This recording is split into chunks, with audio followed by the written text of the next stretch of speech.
another speaker from abroad.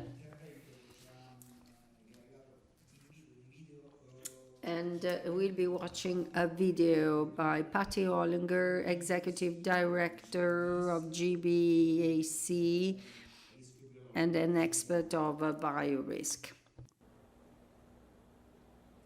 Hello, my name is Patty Olinger, and I am the Executive Director of GBAC, the Global Biorisk Advisory Council, which is a division of ISSA. And regretfully, I am not able to be with you today in person, but we'll make up for that in May when I come to the ISSA Pilleri show in Milan. So today I want to talk to you about the UN Sustainable Development Goals, how it actually applies to environmental health and safety, as well as how we clean for health, and really a public health preparedness response. So GBAC's fundamental principles, as I have here, our passion is to work with organizations, individuals, governments, to help them be prepared for infectious disease outbreaks. This last year has been very busy, and we've worked with individuals all across the world, helping them prepare to reopen, to have confidence, and to put safety measures in place for their employees, for their customers, for their communities. Now, our GBAC ambassadors, we have an ambassador board, and interestingly, as I indicated, we are a part of ISSA, which is one of those things, as you already know, has a wealth of information and a wealth of technical expertise. Our ambassador board is made up of experts in scientific disciplines with scientific experiences with groups like WHO, with World Health Organization, with the Center for Disease Control, for the Canadian equivalent of the Center for Disease Control in the USDA. Myself, I'm an ISO convener for the development of international standards on biorisk management. And I have worked with the European Union on developing the CEN workshop agreements with regard to biorisk management. We have hundreds of years of experience, not just in science, but we've also have ambassadors that have different disciplines for industries, and also those influencers that are out there in different disciplines like hospitality or travel or, you name it. What we have found, which has been just so fulfilling to be able to work with these organizations, is that there's not a discipline out there that was not affected by this pandemic that we are hopefully coming out of, and everybody needs help. So in 2019, when I joined ISSA, moving from an academic leadership role in environmental health and safety at Emory University in Atlanta, Georgia, where if any of you are familiar with Emory and where it's located, we literally surround the U.S. Center for Disease Control, and we provide that medical support to them. I provided support not only into the academic institution, but also into the healthcare institution. And when I joined ISSA, John Barrett actually convinced me to leave Emory to join ISSA to help change the world views cleaning, and to look at what we can do to develop what we called a sustainable and a scalable response to infectious disease outbreaks and pandemic, looking through the lens of cleaning and sanitation. Jeff Cross asked me to write an article, and the article was written in the fall of 2019. It was published at the beginning of 2020, and the underlying theme was, we will have a pandemic and we're not prepared. Now, I didn't have a crystal ball, but what we did and what we looked at was that whole aspect from a cleaning and sanitation standpoint. If we looked at what had happened over the years, we knew we weren't prepared, and we knew that we needed to do better. So SARS-CoV-2 really has shifted our thoughts. We've looked at air, at water, at surfaces, and what are the best practices that we can put in place to really limit the impact of outbreaks and pandemics. We definitely need to be moving from pretty and smelling nice to a scalable response, and we really need to rethink how we're cleaning. We also have to start looking at aspects of other things that we're doing. So our environmental impact of what we do on a day-to-day basis is extremely important. And we know that climate change alone, when we just look at climate change, has a significant impact on health and wellness, and it has a significant impact on the emergence of new infectious diseases, or the transmissibility, you might say, on things that we already know: measles, monkeypox. And we're starting to see more and more infectious diseases start to move. And as our populations and the ability to move is also increasing over the years, we realize that, climate change alone, as one piece of the puzzle, has an impact. As I just indicated, and as I kind of referred to, we're starting to see more infectious diseases that are starting to, affecting our lives on a day-to-day basis. And this isn't even complete. I mean, we could go back for hundreds and thousands of years looking at, bubonic plague, and all the way up, and monkeypox isn't on this, of what we've seen. Since 2014, we've seen more and more Ebola outbreaks in sub-Saharan Africa.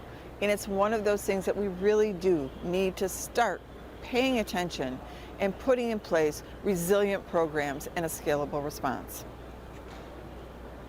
So how do we start moving forward from all this? I've been involved with Global Health Security Agenda since its beginning in 2014. I've also been involved with international health regulations from a standpoint of looking at how it impacts public health. And when we start looking at these global initiatives, what we're seeing also with our UN Sustainable Development Goals and our ESG, our environmental, our social, and our governance, we really need to start working together, start focusing on our passion, but realizing how we impact, and we need to do better. On July 28th, 2022, this to me is so significant, especially to the cleaning industry. The UN General Assembly declared that access to clean and healthy environments was a universal human right. That is significance. And we in the cleaning industry have so much responsibility to help with this initiative. How this will then be incorporated into our international health regulations, our UN SDGs, it definitely supports it. We need to watch and be part of that initiative. So many of you may already know, but what John had asked me in the very beginning, knowing my background in quality management systems, he understood that we have, that we need to help people open up. So we started the GBAC Star accreditation program, a quality management program, back in May of 2020. We now are in over 85 countries and multiple disciplines, as well as multiple languages. What we found in this last year is that many of our facilities worldwide are using their GBAC Star accreditation to show how they are supporting the UN Sustainable Development Goals in their ESG measures and metrics. To me, this is something that, coming from my biosafety, my biosecurity background, there's a concept that we've called One Health, that we need to take care of our environment, our humans, our animals, and our plants, and keep them healthy. And when we look at that, it's a One Health perspective. And realistically, this is what we're doing now. We are looking at how we keep the human population healthy, the animal population healthy, our plants healthy, and our environment. It has such an impact on human beings and our earth. So I'm sure many of you are very familiar with the UN Sustainable Development Goals. There are 17 what I call action packages. And a lot of people, when they hear that word sustainability, they immediately go to the green aspect of things. looking at, recycling and, environmental impact. But I want to highlight a couple of them in a minute because to me, I love this next slide where they show that they are so interconnected. If I keep people healthy and I keep them at work, their work is to stay open. They're able to earn a paycheck. They're able to go to a store to buy groceries, to buy food. They're then able, to reduce poverty. So these different action packages are extremely connected. You can lump them underneath ESG, and you'll find that some of the action packages are actually in more than just environment or social or governance. If you look at, to me, when you look at labor impact, I'm going to talk a little bit about training. And accidents and injuries. These statistics are from the International Labor Organization. 2.3 million workers die every year from work-related injuries and accidents.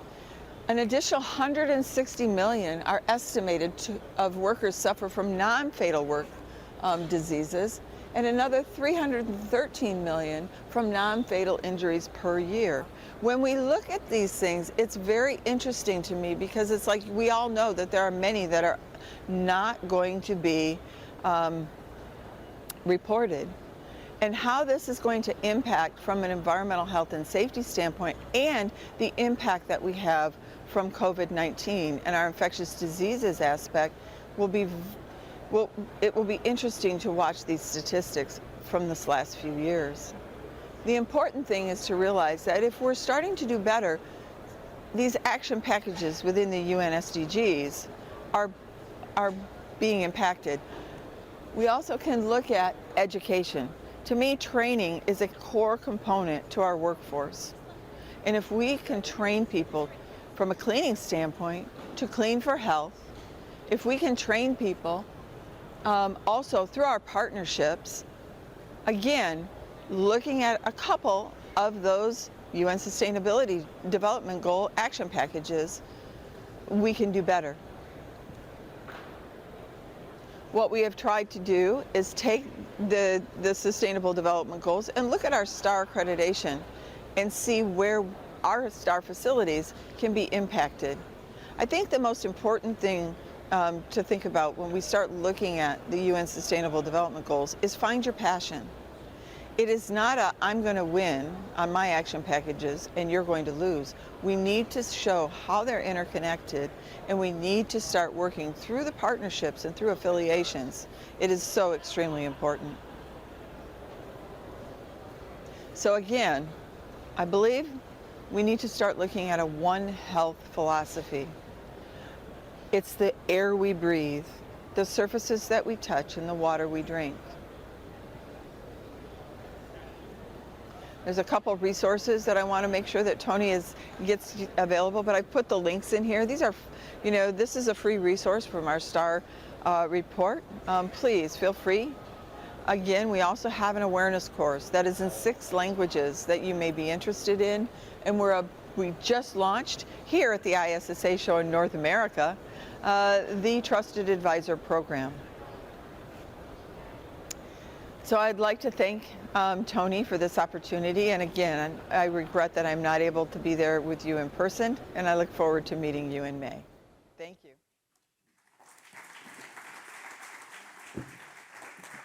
Grazie a Patty Olinger. Ovviamente dobbiamo adesso contemperare gli ultimi interventi e le esigenze logistiche dei nostri ospiti.